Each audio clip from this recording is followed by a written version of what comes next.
Hey, it's Troy from Bookseller Academy. Today we're just going to be I'm going to be testing out some new software. But in the meantime, I'm going to answer some common questions that a lot of booksellers have. Here we go. So yeah, the buy box basically is a way that Amazon actually features the item. There's going to be a used buy box and most likely a new buy box for any type of item that you're selling. To hit that buy box, it's going to be numerous things. Either going to be based off of your pricing and what the other competitors are doing for the pricing. Usually you'll win the buy box if your price is right. And what I mean by market is, are people buying it at that price? I always like to say, sell what you're interested in first. If you could find products that you know beyond the data, it's a lot easier to actually have that edge. Not just that you have the data, but you could sell products that you know as well. When you're doing fulfilled by Amazon, your items are stored in the warehouses throughout the United States. They're gonna charge you a fee to keep these items in the warehouse. You could go onto Amazon and look up the storage fees by the size of the item. There's different sizes for standard products, which are small, or larger products like oversized. So you're gonna get different pricing for that. And the thing is, you wanna move these items quickly, because if you don't, then they start charging you. And I think there's like a 6-month thing where they'll charge you more if your item is still in their warehouse. They charge by the cubic feet, by the way. The best time to ship is to ship your products right before the season. It really maximizes the potential of your item selling. For this example, we're dealing with books. We know that book season is around August. People are going back to school and they're gonna buy some books. You wanna have your items in the warehouse before that time, because that will be the best time that your books will sell. You could go to different book sales. There's booksalefinder.com. If there's also like just looking at Goodwill, some of these thrift stores. You could ask friends, you could ask family, you could actually partner with schools and libraries. It's just all about creating those relationships. Each book is gonna have their standard barcode. You definitely wanna label them with your own labels, so that way Amazon knows that it's your book, and when it sells, it goes into your account. With the labels, I usually use this 2.5 by 1 inch label using a Dymo printer. Basically, you have the book and then you wanna cover it. You have an F&SKU label right here, and this is your unique identifier to your account. So they know that this is your item, and so when the item sells, then you get credit for it. But you just cover the existing barcode,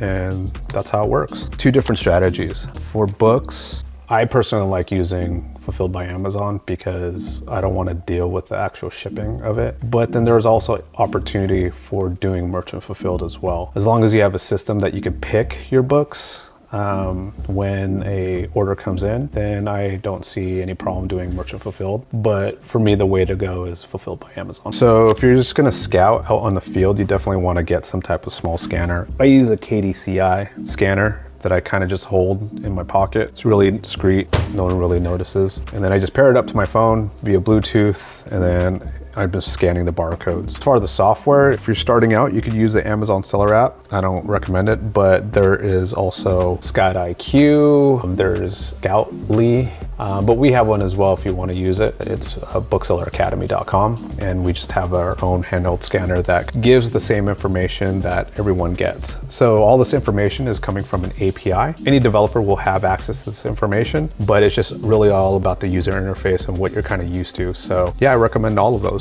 This is software that I'm developing right now. It's going to be the new lister that's going to be moving forward. We have a pretty bad book here, but I have like this offers grid and this is all this data that's coming back from Amazon. So you can see here that we have a used merchant fulfilled, new merchant fulfilled, used fulfilled by Amazon, and new fulfilled. So I'm looking at this from a grid standpoint to see where the sellers are pricing these books. You can see that these are kind of low. Usually I try to do a middle ground. There's no used fulfilled by Amazon, then I'll kind of do that prime price bump. Looking at this book in particular, a lot of prices are low from the used merchant fulfilled. It's gonna be pretty hard to kind of do that price bump, and especially the rank is a little high. All right, the best time of the year for booksellers is August and January. One, because people are going back to school in September. You're gonna sell a lot of those textbooks. And in January as well, watch out for those months. When you're starting, do small shipment first, because you wanna get used to shipping these things out and grow into it. And you could go as large as you want. You could go as far as a pallet, but you wanna know how to do box content and know how to label your boxes, how to package your boxes, make sure like the weight's right and everything. So yeah, start small and then grow up. Box content is basically typically putting an item in a box. That information is sent into Amazon, and Amazon would know exactly what's in these different boxes. That's what box content is. So if I'm putting this CD or this book into this box, that's going to be in box 1. I'm going to have a second box with a whole bunch of other books. Sending this information to Amazon, they're going to already know what's in this box. And that's important because sometimes they don't even open it. They transfer the entire box to another facility. I don't know why there were storage limits.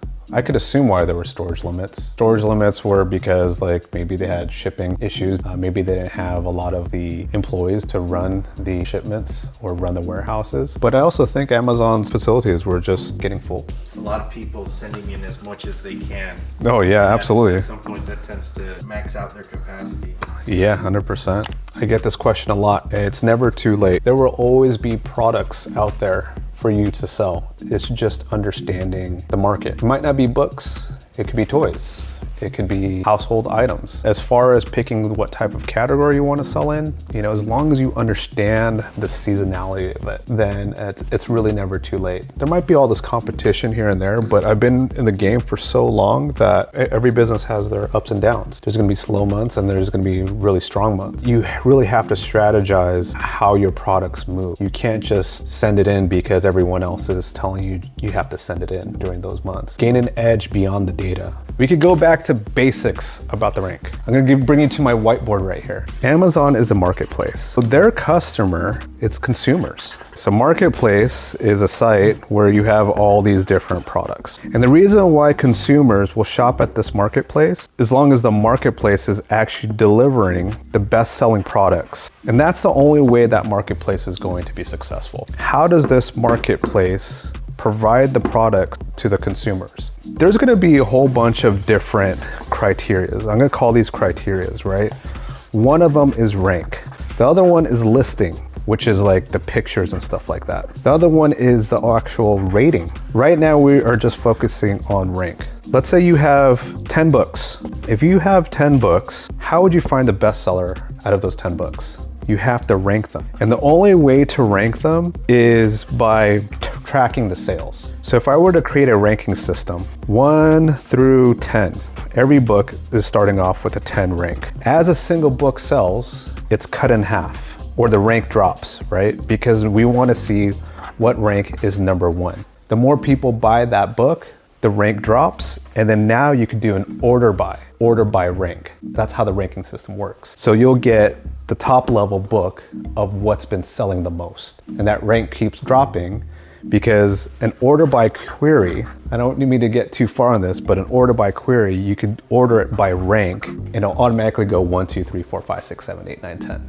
If everyone started with the rank of 10, when a sale happens, that rank drops for that particular item. And you could see if book A sells the most, the rank continues to go down. Now that we have a rank, we can look at a graph, January, Feb, March, April, May, June, July. You'll see a book with a rank, a single book that's gonna have a really high rank of like 10 million. When that book sells, let's say in August, that rank is gonna drop down to 1 million, something like that. So we know that this book sells during that time. You may be sourcing high ranked books, sorry about the 10 million, but maybe 4 million. You may be sourcing books at 4 million rank during January, right? And you'd never pick that up. But if you source books during August, during peak season, a lot of these ranks are gonna be down. So you missed a lot of this opportunity that if you actually follow the sales trend for books, it has a greater chance to sell during that month. To solve that problem, there's sites like Keepa that keep track of the ups and downs of a product. Yeah, so it's seasonal.